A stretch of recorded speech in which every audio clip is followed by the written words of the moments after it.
2 Chronicles chapter 9. Now when the queen of Sheba heard about the fame of Solomon, she came to test him with difficult questions. She arrived in Jerusalem with a very large caravan, with camels bearing spices, gold in abundance, and precious stones. So she came to Solomon and spoke with him about all that was on her mind. And Solomon answered all her questions. Nothing was too difficult for him to explain. When the queen of Sheba saw the wisdom of Solomon, the palace he had built, the food at his table, the seating of his servants, the service and attire of his attendants and cupbearers, and the burnt offerings he presented at the house of the Lord, it took her breath away. She said to the king, "The report I heard in my own country about your words and wisdom is true, but I did not believe the reports until I came and saw with my own eyes. Indeed, not half of the greatness of your wisdom was told to me. You have far exceeded the report I heard. How blessed are your men! How blessed are these servants of yours who stand continually before you and hear your wisdom! Blessed be the Lord your God, who has delighted in you to set you on his throne to be king for the Lord your God. Because your God loved Israel enough to establish them forever, he has made you king over them to carry out justice and righteousness." Then she gave the king 120 talents of gold, a great quantity of spices, and precious stones. There had never been such spices as those the queen of Sheba gave to King Solomon. The servants of Hiram and of Solomon who brought gold from Ophir also brought algum wood and precious stones.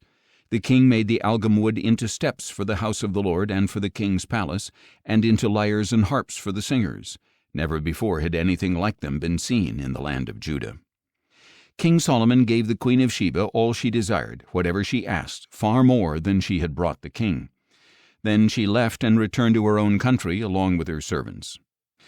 The weight of gold that came to Solomon each year was 666 talents, not including the revenue from the merchants and traders.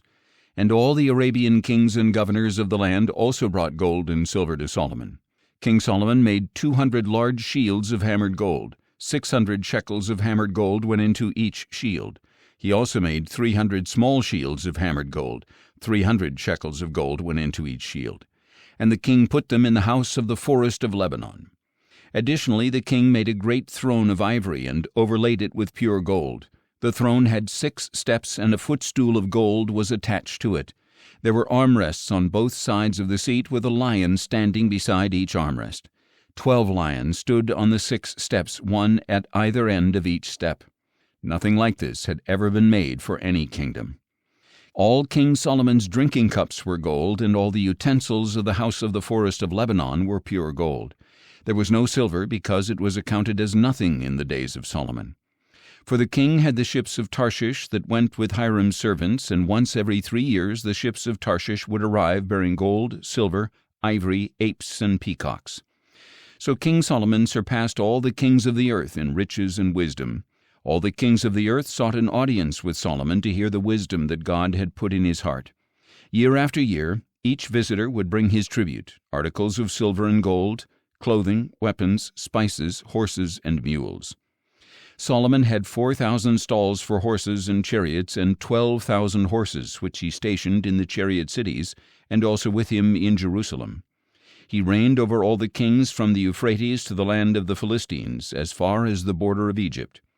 The king made silver as common in Jerusalem as stones, and cedar as abundant as sycamore in the foothills.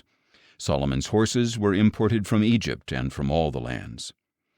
As for the rest of the acts of Solomon from beginning to end, are they not written in the records of Nathan the prophet, in the prophecy of Ahijah the Shilonite, and in the visions of Iddo the seer concerning Jeroboam son of Nebat? Solomon reigned in Jerusalem over all Israel 40 years. And Solomon rested with his fathers and was buried in the city of his father David. And his son Rehoboam reigned in his place.